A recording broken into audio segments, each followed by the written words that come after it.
My name is Jennifer Gray Thompson, and I am the CEO of After the Fire. Welcome to the podcast, How to Disaster: Recover, Rebuild, and Reimagine. In this podcast, we bring you the very best practices, best hearts, and great ideas from other disaster-affected communities. Thank you for joining us.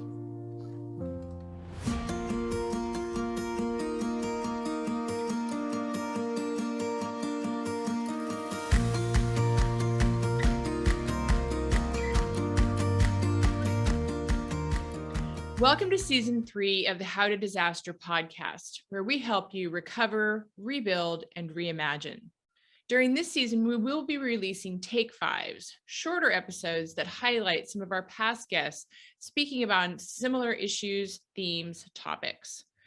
We wanted to do this so that perhaps it'd be easier if you only have a few minutes, but you wanted to connect with these focused episodes and guests, that you could condense all their messages into one smaller bite-sized piece.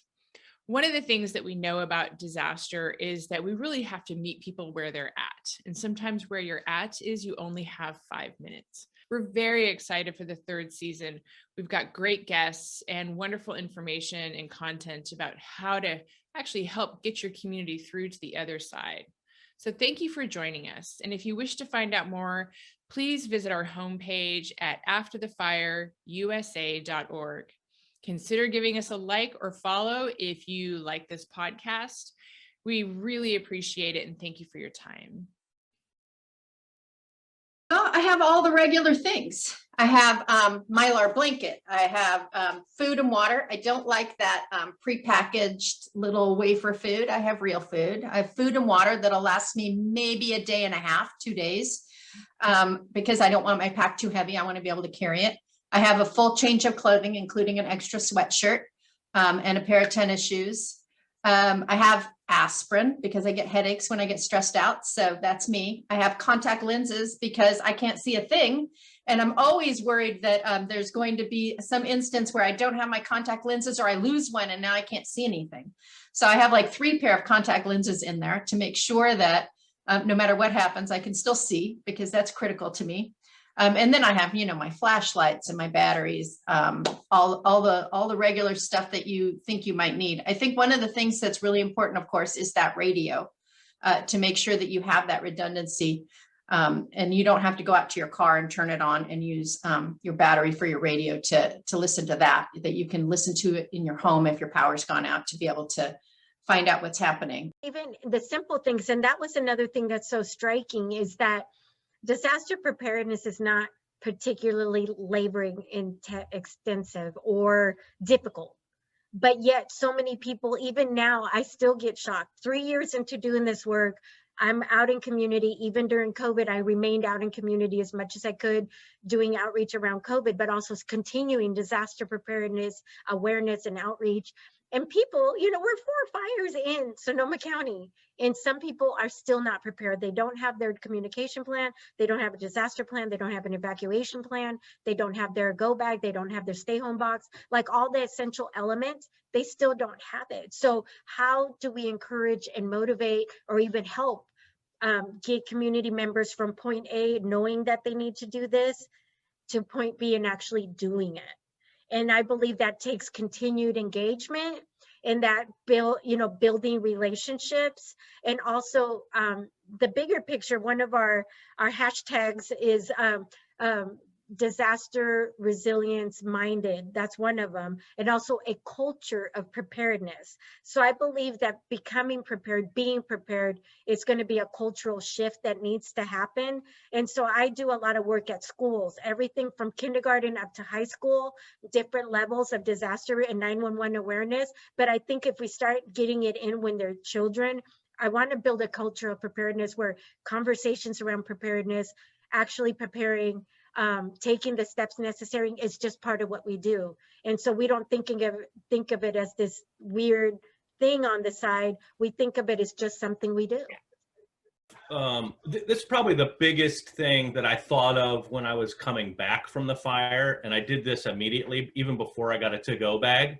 I thought about this on the way back, because we didn't really have the documents that we had from my mom were like, okay, get we're going through all this paperwork, trying to pull stuff out of old files like house insurance and things that are important that I didn't know at the time what was important and what was not. So when I came back, I did a bunch of research and I started to make electronic files to put on a USB drive.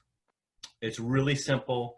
Again, you can have the ball game on. Obviously, I said ball games 3 times. So obviously I'm a Giants fan. I watch a lot of baseball. So baseball lends itself to you can multitask a lot. So you just start to copy some of this stuff onto a USB drive. That stuff, the FEMA check, super important. I didn't know about this. It is, if your house burns down and you don't have all your bank information, maybe you don't remember your routing number, maybe you don't know your account number. The FEMA check's just a voided check, but you're going to present that to FEMA. They're usually on the spot pretty quickly, but if you don't have that information, that's going to create a lot of lag time before you can get the financial support that they offer. So that's one of the many things I have on my USB drive. Do you want me to mention kind of what I have on the USB drive? Sure, yeah, go through it. Yeah, it's just, and it's not overkill on it. I basically have our healthcare information. So copies of mine and my wife's Kaiser cards. I have, when I get to the bags, that'll be more important, but I have backup prescription glasses in our bags. But I do have our prescription information on our USB drive. But my wife's like, you think you're going to go get new glasses in the middle of a disaster? Why would you have to have the prescription? It's a good point. So I have those. I have copies of our licenses on the USB drive, our passports,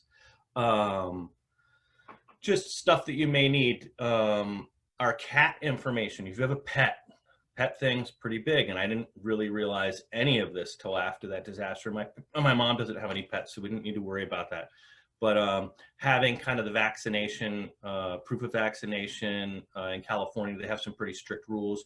Your cat can't really go into a shelter in some situations if you don't have the proper documentation. So just take that documentation that you get from your vet when you go there and make a copy and have it ready for you. Backup phone numbers, big time. I can't remember anyone's phone number. So I have those all backed up on a PDF, my mom's number, my friend's number, all emergency numbers separate on a USB drive. Fannie Mae provides mortgage options for you and your family. If you have a mortgage owned by Fannie Mae, you may have financial options available after a disaster, such as forbearance plans, deferral of payments, lending assistance, and counseling. Find out more from our Disaster Response Network. Go online at www.knowyouroptions.com/relief or call 1-877-833-1746 today. I think if you were listening to this and you were like, God, I really want to get together with my neighbors, my advice would be get together with your neighbors and just start by figuring out who has what. Yeah, just start there. How many of you have a generator? How many of you know how to operate or have a saw if there's a tree in the road? How many of you have big freezers? How many of you have barbecues? How many of you have first aid skills? Just take a poll and see what you guys have. And then the other thing, which I think is key also, is how many of you are going to need help? What's your challenge? I don't drive, or my car's in the garage, whatever these things are. What is your challenge? I have medication that needs to be refrigerated. Who can help me with that? So just make a list of those things. And once you've done that, you are a long way to really understanding how to support each other, because you know who has what and where to go get it when you need it in a hurry. And so this woman named Sue called and said, we're afraid. A lot of us survived, obviously, the Tubbs fire, but some of us were displaced at that time and ended up here. Nobody's helping us. We want information. So I went in and did a series of disaster preparedness presentations with disaster plans. And what started happening was pretty cool. So I did a presentation. The first group of about 15 seniors showed up for the first one. And I had a series of 6 scheduled out. The next series, the next time I did it, it was going to be the same series 6 times to make sure everybody had a time slot they can attend. The second one, everybody that came for the first one came back again. even though they'd already covered the information. And then we had maybe another 15 new people. So then we had 30. The next one, the room was full. The next one, it was, people kept coming back. But then beyond that, what happened is that they all did their plans. We talked about communications. I helped them sign up to alerts and understand alerting. We talked about people that had medications that needed to be refrigerated, things that we can do. How do we work our way around that for PS when our powers are shut off for the PSPSs? But then what happened is I had a core group of about 12 to 15 seniors. This is 70-year-old plus seniors that wanted to form their own version of disaster preparedness, like their version of COPE, which is Citizens Organized to Prepare for Emergencies, but they called it ROPE, Residents Organized to Prepare for Emergencies. So every week I would meet with them. They had a board, they had a committee, they formed this all themselves. I just facilitated. We had a list of priorities of things we're going to cover, from how to use a fire extinguisher. So I was pulling in the fire department to come in and help me train. But these people, these ladies and a couple of gentlemen, all 70 plus, became so driven in not only keeping themselves safe, but their neighbors safe, and making sure that everybody would be able to get out of that building. And we were addressing, like, if there is an emergency, because a lot of them don't drive. So they were like, how are we going to get out of here? They're not providing public transportation. So we were looking at, what are you going to do? But it was incredible to see. And to me, it speaks to that whole culture of preparedness within this little community that was one time scared, anxious, anxiety ridden, became this empowered community that had a plan. We're working together on helping each other. Now that is like fantastic. That's the dream right there, is to have communities within themselves that can help one another. Because during disasters, the first 72 hours, that's who you're going to rely on. If you cannot get out of your area, your neighbors, your friends, those are the people that are actually going to help you. And so to see this in this older community and to see their confidence level go from point A to point B was amazing. This might be considered a little overkill, but it didn't cost a lot, and I did it a while ago. But it's just a couple of walkie-talkies, okay? So now the reason I did this was I wasn't like, oh my God, we're gonna have to run into the hills, and so I'm gonna buy all-terrain walkie-talkies. I think this cost me, it's a Midland or whatever, and it was like $50 for 2 of them.